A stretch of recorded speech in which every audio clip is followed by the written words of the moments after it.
मेरे प्यारे बच्चों, कैसे हो? मजे से हैं ना? उम्मीद है आप लोग अच्छे होंगे, स्वस्थ होंगे, मस्त होंगे।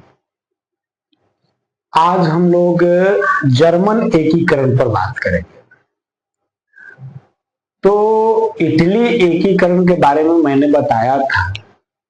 तो इटली एकीकरण जिस समय चल रहा था, उसी समय जर्मनी में भी एकीकरण के घटनाएं घट रही थी, यानी दोनों घटनाएं एक साथ घटित हो रही थी।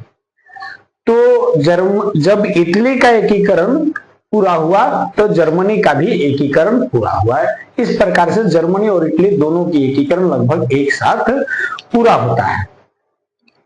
जर्मनी की बात करें तो मध्यकाल में लगभग 800 ईस्वी में शारलमा के नेतृत्व में संगठित होकर लंबे समय तक सुदृढ़ रहा। जर्मनी मध्यकाल तक की बात करें तो मध्यकाल लगभग 800 ईस्वी तक शारलमा के नेतृत्व में संगठित होकर के और लंबे समय तक एक सुदृढ़ अवस्था में रहा। लेकिन उसके बाद धीरे धीरे आधुनिक काल आते आते 300 छोटे बड़े राज्यों में बिखर गया। जो जर्मनी शारलमा के नेतृत्व में एक सुदृढ़, एक संगठित राज्य था, वह आधुनिक काल आते आते 300 छोटे बड़े राज्यों में बिखर गया। उस समय जर्मनी के उत्तर जो जर्मनी था, उत्तरी जर्मनी में प्रोटेस्टेंट जो धर्म था, उस धर्म के मतावलंबियों की संख्या ज्यादा थी और उसमें प्रशाशक्तिशाली राज्य हुआ करता था। यानी कि जर्मनी की हम बात करें तो अगर पूरे जर्मनी को देखा जाए तो मध्य काल में जर्मनी शारलमा के नेतृत्व में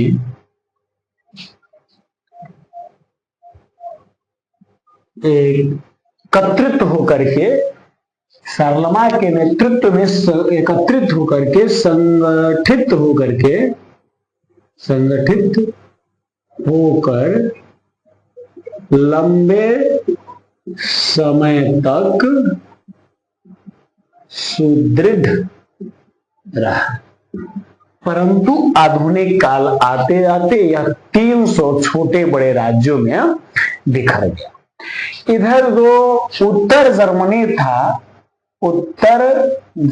जो था और उत्तर जर्मनी तथा दक्षिण जर्मनी, तो उत्तर जर्मनी में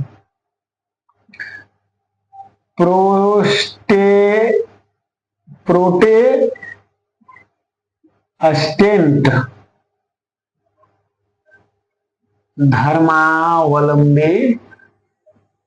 धर्मावलंबियों की संख्या अधिक थी। उत्तर जर्मनी में प्रोटेस्टेंट धर्मावलंबियों की संख्या सबसे अधिक थी और प्रसा यहां का शक्तिशाली राज्य था। प्रसा शक्तिशाली राज्य था। ये उत्तर जर्मनी की बात हम कर रहे हैं। अगर दक्षिण जर्मनी की बात किया जाए तो दक्षिण जर्मनी में कैथोलिक धर्मावलंबी थे। दक्षिण जर्मनी में कैथोलिक धर्मावलंबी की संख्या सबसे अधिक थी। देखिए, ईसाई जो धर्म होता है ना, तो ईसाई धर्म दो भागों में बटा हुआ है, एक कैथोलिक और एक प्रोटेस्टेंट। तो जर्मनी के पूरे इलाके में समान रूप से उनका वितरण नहीं है। उत्तर जर्मनी में प्रोटेस्टेंट धर्मावलंबी की संख्या ज्यादा है और दक्षिण जर्मनी में कैथोलिक मानने वालों लोगों की संख्या ज्यादा है। तो जहां उत्तर जर्मनी में प्रोटेस्टेंट धर्मावलंबियों की संख्या ज्यादा थी, वहां प्रसा शक्तिशाली राज्य था, और जो दक्षिण जर्मनी में कैथोलिकों की संख्या ज्यादा थी, यहाँ प्रतिनिधि सभा हुआ करती थी। क्या होती थी? प्रतिनिधि सभा। प्रतिनिधि सभा थी जिसका नाम डायट था। तो प्रतिनिधि सभा डायट अभी जिंदा थे, जहां सभी प्रतिनिधि लोग इकट्ठा होते थे। और इसी कारण से जर्मन एकीकरण का मुद्दा उनके सामने नहीं उठ रहा था। जर्मन एकीकरण का मुद्दा उन लोगों के साथ नहीं उठ रहा था।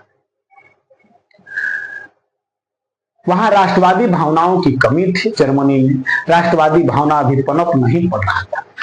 तो वास्तव में जर्मनी एकीकरण की बात करें या जर्मन में राष्ट्रवादी भावनाओं की बात करें, तो इसकी पृष्ठभूमि का निर्माण का श्रेय भी नेपोलियन बोनापार्ट को ही दिया जाता है। यानी जर्मनी एकीकरण के भावना को विकसित होने में भी नेपोलियन बोनापार्ट के अभियानों को श्रेय दिया जाता है। उसने क्या किया कि 1806 ईस्वी में जर्मन प्रदेशों को जीत करके और राइन राज्य संघ नाम की स्थापना किया। जिस तरह से इटली में हमने देखा था कि पूरी इटली को जीत करके अपने जीते हुए क्षेत्रों को 3 गणराज्यों में इकट्ठा कर दिया था और एक शासन के अंतर्गत ला दिया था, उसी तरह जर्मनी में भी उसने 300 छोटे बड़े जो राज्य थे उन सबको जीत लिया और अपने विजित क्षेत्रों को जीते हुए क्षेत्रों को मिला करके और जर्मनी को एक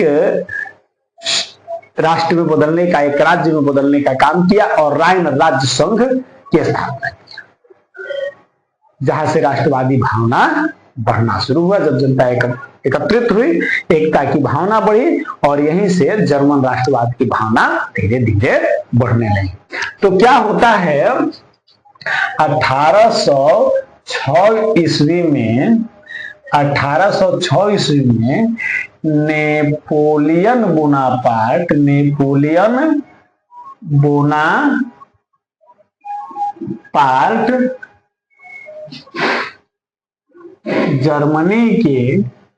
जर्मनी के विजित क्षेत्रों को मिलाकर राइन राज्य संघ का निर्माण किया। और राइन राज्य संघ के निर्माण करने से क्या हुआ, एक शासन के अंतर्गत आने से, एक राष्ट्र के अंतर्गत आने से लोगों में राष्ट्रवादी भावना बढ़ने लगा। इसके साथ इसी समय जर्मनी में कुछ अन्य घटनाएं भी घटी जो राष्ट्रवादी भावनाओं को प्रबल बनाया, जैसे बुद्धिजीवियों, किसानों, कलाकारों, इन सब का भी राष्ट्रवादी भावना को बढ़ाने में मदद मिला। राष्ट्रवाद को बढ़ाने में जिन लोगों का योगदान रहा उनमें सबसे आगे हिगेल, कांट, हम्बोल्ट, अंडर्ट, जैकब ग्रीन आदि का नाम उल्लेखनीय है। इन सब ने राष्ट्रवादी भावना को बढ़ाया। हिगेल जो था, इसने ऐतिहासिक द्वंद्ववाद का व्याख्या करते हुए, तो मेरे प्यारे बच्चों, हिगेल जो था ऐतिहासिक द्वंद्ववाद की व्याख्या करते हुए जर्मन राष्ट्रवाद के विकास में महत्वपूर्ण भूमिका निभाई। उधर जो प्रसा का चांसलर बिस्मार्क था, वह हिगेल के विचारों से प्रभावित था। इसके बाद अंडर्ट जो था, अंडर्ट ने अपने कविताओं के माध्यम से राष्ट्रवाद को प्रबल बनाने में देशभक्तिपूर्ण कविताओं को लिख करके लोगों के अंदर देशभक्ति जागृत करने का काम किया। हिडेनबर्ग तथा नोवोलिस जैसे लोगों ने जर्मन के गौरवमयी अतीत को लोगों के सामने रखने का काम किया। गौरवमयी अतीत की व्याख्याएं अपनी इतिहास की कविताओं में, इतिहास के पुस्तकों में किया। चित्रकारों ने जर्मन राष्ट्रवाद के जो है बढ़ावा देने वाले चित्रों का निर्माण किया और अपने नायिकाओं और नायकों के माध्यम से जीवंत चित्रों का निर्माण करके राष्ट्रवाद को प्रबल बनाने में सहयोग किया। तो इस तरह से ये जितने भी बुद्धिजीवी लोग थे, इन सब ने जर्मन राष्ट्रवादी भावनाओं को और प्रबल बनाने का काम किया। इस प्रकार अब जर्मनी, इन सारे कार्यों से अब जर्मनी सामंतवादी व्यवस्था से निकल करके पूरी तरह से आधुनिक युग में प्रवेश करने के लिए तैयार हो गया। राष्ट्रवादी भावनाएं वहां भी प्रबल हो गई और जर्मन एकीकरण की भावनाएं लोगों के अंदर उबाल मारने लगा। जर्मनी में जो है राष्ट्रवादियों की राष्ट्रीय आंदोलन के लिए शिक्षण संस्थान एवं विद्यार्थियों ने भी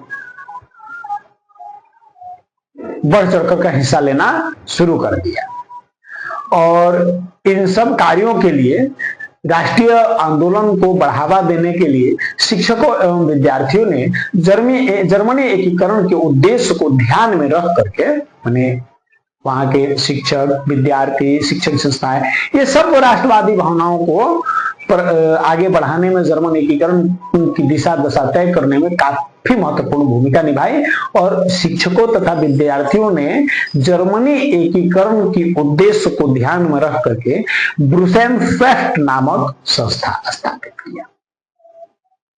वहां ब्रुसेनफेस्ट नामक एक संस्था की स्थापना किया गया। तो इस प्रकार हमने क्या देखा कि इस इटली के एकीकरण में राष्ट्रवादी भावनाओं को बढ़ाने में कुछ वहां के बुद्धिजीवियों का भी योगदान रहा और उन बुद्धिजीवियों के योगदान के साथ साथ कुछ चीजें जो है हिगेल जो थे, इन्होंने ऐतिहासिक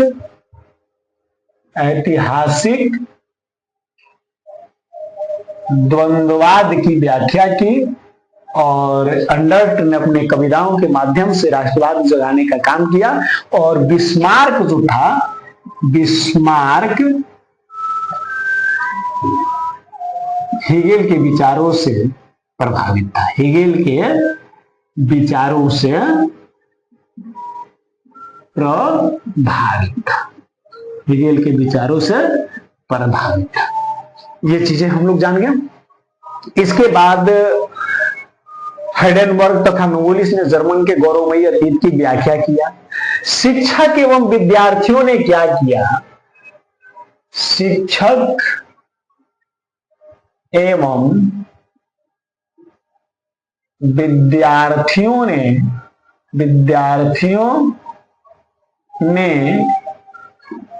जर्मन एकीकरण के उद्देश्य से ब्रुसेनफेस्ट नामक संस्था स्थापित किया और इस तरह जर्मनी का एकीकरण का कार्य शुरू हो गया। अब कह रहा है कि इसके बाद क्या हुआ?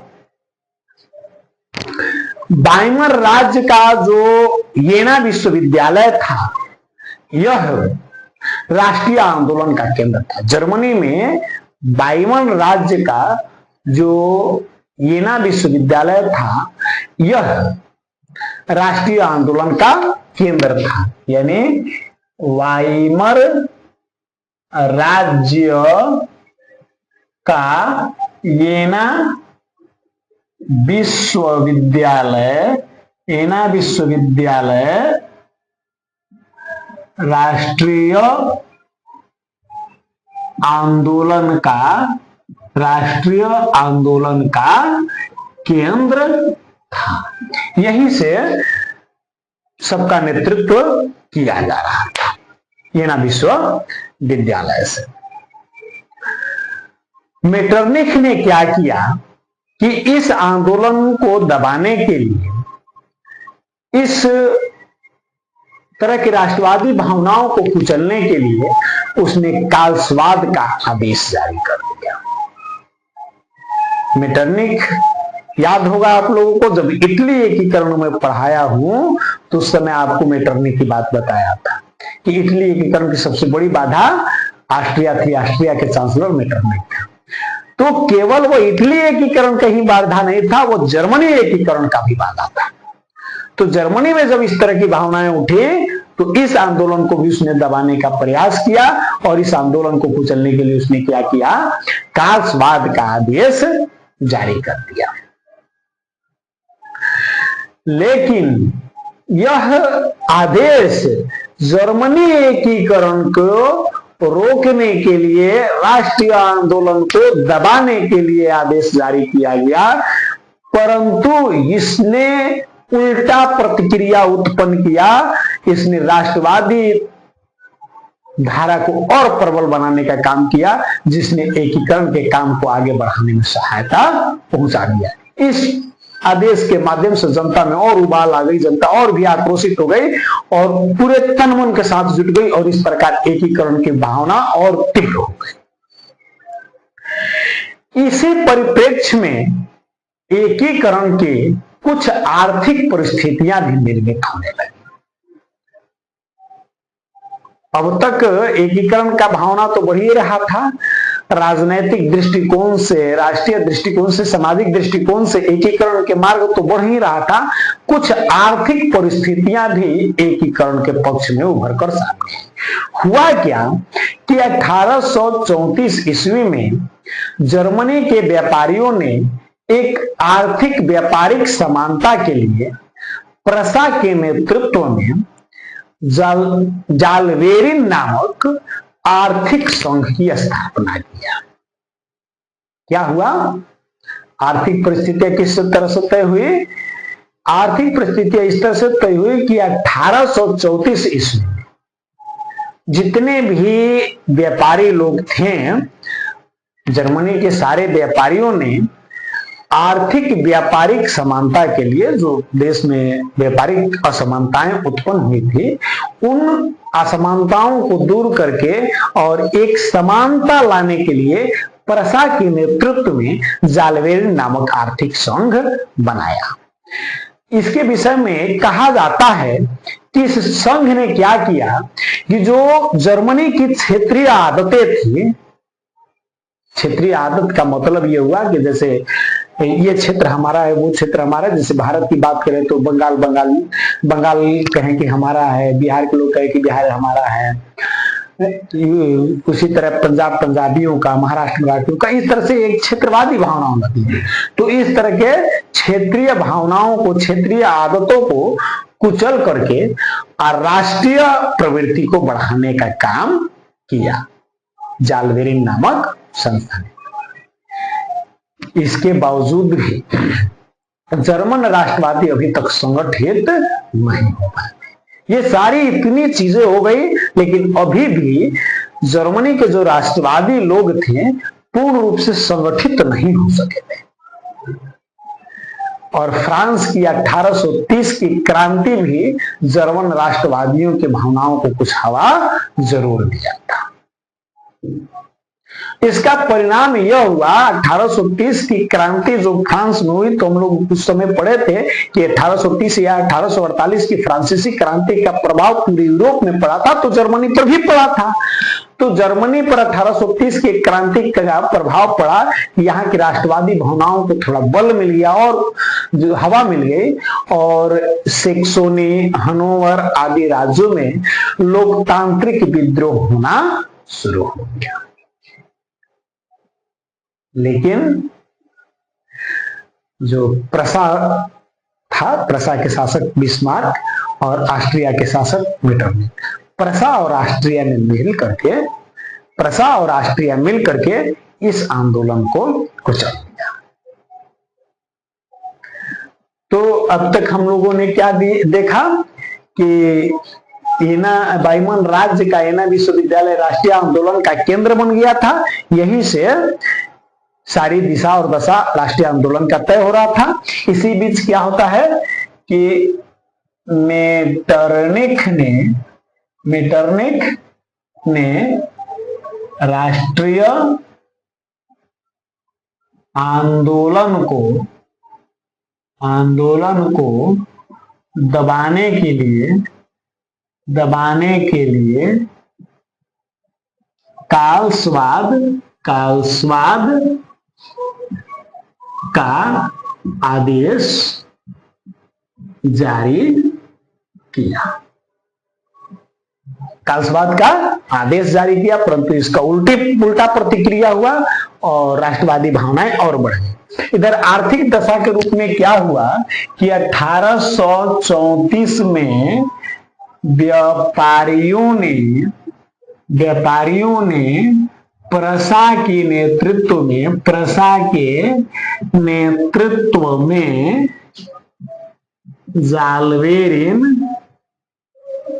जालवेरिन नामक संस्था स्थापित किया। यह व्यापारिक असमानताओं को दूर करके आर्थिक व्यापारिक समानता लाने के उद्देश्य से काम किया गया था। इसने क्या किया, क्षेत्रीय आदतों को दबा करके और राष्ट्रीय प्रवृत्ति को बढ़ावा दिया। इसके बाद जो हम लोगों ने देखा कि जर्मन राष्ट्रवादी अभी इकट्ठा नहीं हुए थे, उसी बीच 1830 की फ्रांसीसी क्रांति हो जाती है और 1830 के क्रांति से प्रभावित होकर से सोने एवं हनोवर में राष्ट्रवादी क्रांतियां यानी लोकतांत्रिक विद्रोह होने लगा। हनोवर में लोकतांत्रिक विद्रोह हुआ, जिसे ऑस्ट्रिया और प्रसा ने मिलकर दबा दिया। अर्थात जो एकीकरण की दशा और दिशा तय हुई थी, इसे यहीं पर समाप्त कर दिया।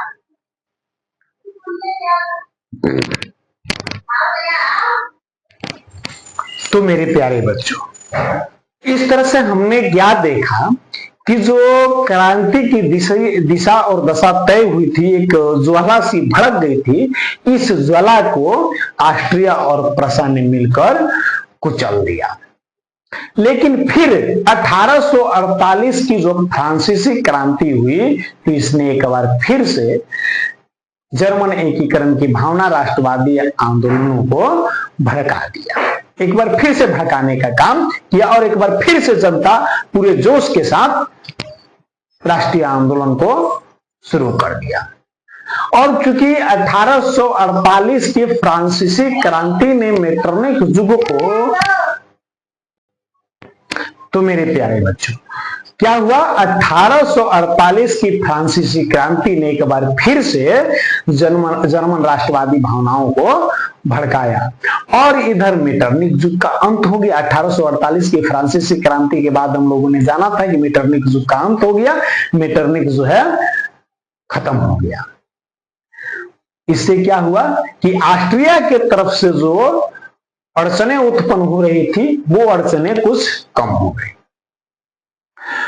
तो क्या किया गया कि इसी समय जर्मन राष्ट्रवादियों ने मार्च 1848 ईस्वी में पुराने संसद की सभा को फ्रैंकफर्ट में बुलाया। मेटरनिख युग का अंत हो गया था, फ्रांसीसी क्रांति ने एक बार फिर से जनता को भड़काने का काम किया। तो तो जर्मनी के राष्ट्रवादियों ने मार्च 1848 में पुराने संसद की सभा को फ्रैंकफर्ट में बुलाया और वहीं पर यह निर्णय लिया गया कि प्रसा का जो शासक फ्रेडरिक विलियम है, इसी के नेतृत्व में पूरे जर्मनी का एकीकरण, यानी प्रसा के नेतृत्व में जर्मनी का एकीकरण किया जाएगा और एकीकृत जर्मनी का शासक, प्रसा का शासक फ्रेडरिक विलियम को बनाया जाएगा। और इन फ्रेडरिक विलियम को शासक बना करके लोकतांत्रिक वैधानिक राजत्व के सिद्धांत से जर्मनी में शासन किया जाएगा। ध्यान रखेंगे, निर्णय क्या किया गया, जर्मनी के राष्ट्रवादियों ने यह निर्णय किया कि प्रसा के नेतृत्व में ही पूरे जर्मनी का एकीकरण किया जाएगा और पूरे एकीकृत जर्मनी का शासक, प्रसा का शासक फ्रेडरिक विलियम को बनाया जाएगा और यहाँ पर शासन का जो सिद्धांत रहेगा वह लोकतांत्रिक वैधानिक राजत्व के सिद्धांत को अपनाया जाएगा। लेकिन फ्रेडरिक जो एक निरंकुश एवं रूढ़िवादी शासक था, अब बताइए, निरंकुश शासक था, रूढ़िवादी विचारधाराओं का, पुराने विचारधाराओं का शासक था, क्या वह लोकतंत्र को स्वीकार करता? उसने इस बात को मानने से इनकार कर दिया, इस नेतृत्व को मानने से इनकार कर दिया, क्योंकि वह ऑस्ट्रियाई संघर्ष से बचना चाहता था।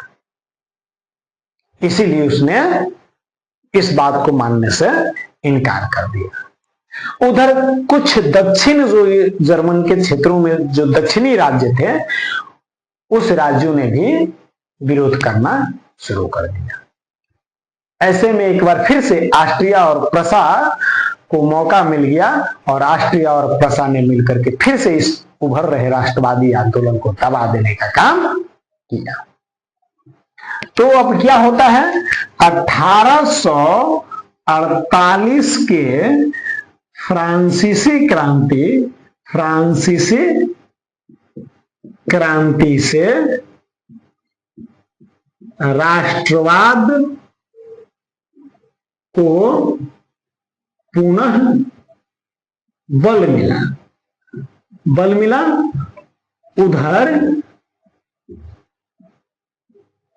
मेटरनिख युग का अंत हो गया, मेटरनिख युग का अंत हो गया, मेटरनिख युग का अंत हो गया, मेटरनिख युग का अंत हो गया। तब क्या किया गया, मार्च 1848 में पुराने संसद की सभा फ्रैंकफर्ट में बुलाई गई और इस सभा में यह निर्णय किया गया कि प्रसा के नेतृत्व में जर्मनी का एकीकरण किया जाए। प्रसा के शासक फ्रेडरिक विलियम को पूरे जर्मनी का शासक बनाया जाएगा और यहाँ शासन के किस सिद्धांत का प्रयोग किया जाएगा, तो लोकतांत्रिक वैधानिक राजत्व के सिद्धांत का। लेकिन फ्रेडरिक विलियम इस शर्त को स्वीकार नहीं किया, उसने इस निर्णय को स्वीकार नहीं किया क्योंकि वह प्रत्यक्ष रूप से ऑस्ट्रियाई संघर्ष से बचना चाहता था। तो वही चाहता था कि ऑस्ट्रिया के साथ मुझे युद्ध करना पड़े और चूंकि यह तो 100% निश्चित था कि जर्मन एकीकरण में ऑस्ट्रिया दखलंदाजी करता। कुछ दक्षिण के राज्य भी इसका विरोध कर रहे थे, इसलिए एक बार फिर से प्रसा और ऑस्ट्रिया ने मिलकर इस आंदोलन को दबा दिया और इस तरह से जो एकीकरण का उद्देश्य लिया गया था वह पूरी तरह से दबसा गया।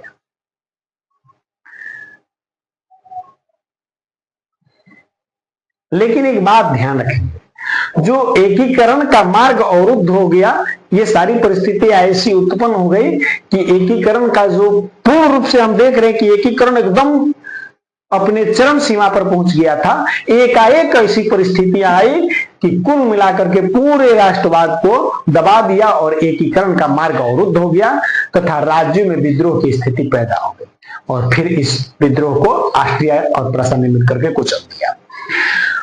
लेकिन प्रसा अब तक इस बात को समझ चुका था कि जर्मनी का एकीकरण उसी के नेतृत्व में होगा। प्रसा को ये बातें समझ में आ गई कि जर्मनी का एकीकरण जब भी होगा उसी के नेतृत्व में होगा, इसलिए उसने सबसे पहले अपनी सैन्य शक्ति बढ़ाना शुरू कर दिया। क्योंकि उसको पता था कि ऑस्ट्रिया संघर्ष तो करना पड़ेगा, ऑस्ट्रिया के साथ युद्ध तो करना पड़ेगा। इसके लिए ऑस्ट्रिया इतना ताकतवर तो बनना पड़ेगा और ताकतवर बनने के लिए सैन्य ताकत बढ़ानी पड़ेगी। तो उसने अपनी सैन्य शक्ति बढ़ाना शुरू कर दिया। इसी बीच क्या होता है कि फ्रेडरिक विलियम जो प्रसा के शासक थे उनका देहांत हो जाता है और उनके देहांत के बाद उनका भाई विलियम, फ्रेडरिक विलियम का देहांत के बाद उनका भाई विलियम प्रसा का शासक बनता है। और विलियम एक राष्ट्रवादी विचारों वाला व्यक्ति था। फ्रेडरिक विलियम का जो भाई विलियम प्रसा का शासक बना वह एक राष्ट्रवादी विचारधारा वाला व्यक्ति था। उसने क्या किया कि जर्मनी में प्रसा में बहुत सारे सुधार किए और उसके सुधार के फलस्वरूप ऐसा हुआ कि जर्मनी में औद्योगिक क्रांति की हवा तेज हो गई। औद्योगिक क्रांति बहुत तीव्र गति से आया और काफी संरचनात्मक सुधार भी उसके द्वारा किया गया। यानी एक तरह से कहा जाए कि आधारभूत ढांचा का खूब विकास किया गया फ्रांस में, प्रसा में। और प्रसा का इंफ्रास्ट्रक्चर डेवलप होने के कारण क्या हुआ, एक बार फिर से जर्मन में राष्ट्रवादी भावनाएं, एकीकरण की भावनाएं बढ़ने लगी और जर्मन एकता के सूत्र में बंधने का प्रयास किया। इधर जो विलियम प्रसा का शासक बना था उसने एकीकरण के उद्देश्यों को ध्यान में रख करके और महान कूटनीतिज्ञ बिस्मार्क को अपना चांसलर नियुक्त कर देता है। अब क्या होता है, जो विलियम था प्रसा का शासक, उसने इटली एकीकरण की दिशा को ध्यान में रख करके, इटली एकीकरण को ध्यान में रख करके क्या करता है, अपना चांसलर बिस्मार्क को नियुक्त करता है। अब इसके बाद हम लोग पढ़ेंगे कि किस प्रकार बिस्मार्क के अथक प्रयासों से जर्मनी का एकीकरण हुआ। लेकिन आज इतना ही, आगे के लिए मैं अगला वीडियो आप लोगों को जारी कर दूंगा जिसमें मैं एक जर्मन एकीकरण को पूरा कर दूंगा। यह जर्मन एकीकरण पार्ट 1 रहा। उम्मीद है आप लोगों को काफी अच्छा लग रहा होगा, इंटरेस्टिंग लग रहा होगा और बातें समझ में आ रही होगी, कहानी की तरह आपको ये चीजें समझ में आ रही होगी। तो मैं चाहूंगा कि जब वीडियो आपको पसंद आ रही है तो हमारे चैनल को सब्सक्राइब करें, बेल आइकन को दबाएं और कमेंट करें। अगर आपको किसी प्रकार की डाउट रहे तो कमेंट करें ताकि मैं आपके डाउट को क्लियर करने का प्रयास करूं। और मैं वादा करता हूं कि इसी तरह रोचक वीडियो के माध्यम से मैं पूरे सोशल साइंस की तैयारी आप लोगों की कक्षा 10 की आगामी बोर्ड परीक्षा से पहले कराऊंगा। और मैं वादा करता हूं कि जब आप बोर्ड के एग्जाम देने जाएंगे मेरे वीडियो को देख करके, तो याद रखिएगा रिजल्ट के बाद आपको मेरी याद जरूर आएगी कि आपका एग्जाम में मेरी इस वीडियो का क्या योगदान रहा है। इसलिए आप लोग मेरे वीडियो के साथ बने रहें और जितना अधिक हो सके अपने दोस्तों मित्रों के पास शेयर करें ताकि अधिक से अधिक लोग इसका लाभ उठा सके। तब तक के लिए जय हिंद।